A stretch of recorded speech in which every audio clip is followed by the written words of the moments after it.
السلام علیکم ګرانو دوستانو. نن به زه تاسو ته دغه د افغانستان لوبډله وښیم کوم به چې بنګلادیش سره دغه راتلونکي چې 15 میچو سیریز ترسره کیدونکې ده. دغه کې به لوبه ترسره کړي. 2 نوي ځوانان به که خیر د افغانستان سکواډ کې ور اضافه کیږي.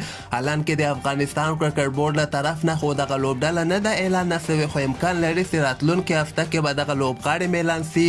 خو ما داسې خبر ترلاسه کړی ده چې په دغه شل ورځه سکواډ کې د افغانستان درویش رسولي ته به موقع ورکول کیږي او 50 اوریزه سکواډ کې به که خیر ابراهیم زدران هم راځي.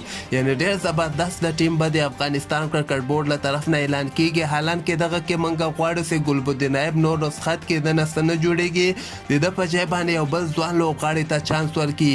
او موږ دا هم غواړو چې که چېرته بلال سمیت هم دغه اوس نه ملي ټیم کې چانس ورکړي نو دغه به ورلډ کپ پورې یعنې ډېر ښه بالر به دنه جوړ شي.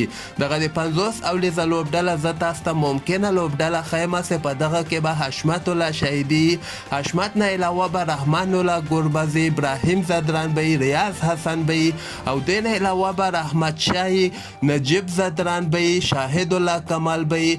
ګلبدین نایب ته وایي چانس ورکول کېږي، خو د ما په نظر باندې ګلبدین نایب بیخي ناکامه سوی ده. هغسې ډراپ کې ښه ده او ډومسټک ته یې ولېږي. دین علاوه شرف الدین اشرف به، عظمت الله عمرزی به، رشید خان به، محمد نبی به، کیس احمد به، مجیب زدران به، اکرم علی خیل به. دین علاوه فضل حق فاروقی به. فاست بالرانو کې فرید ملک به، یمین احمدزی به، سلیم صافی به.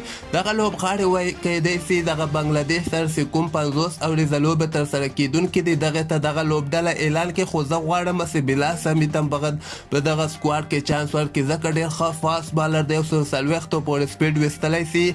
او بل طرف ته ګلبدین نایب نه نور څه نه جوړیږي، دا باید نور رسخت کړي.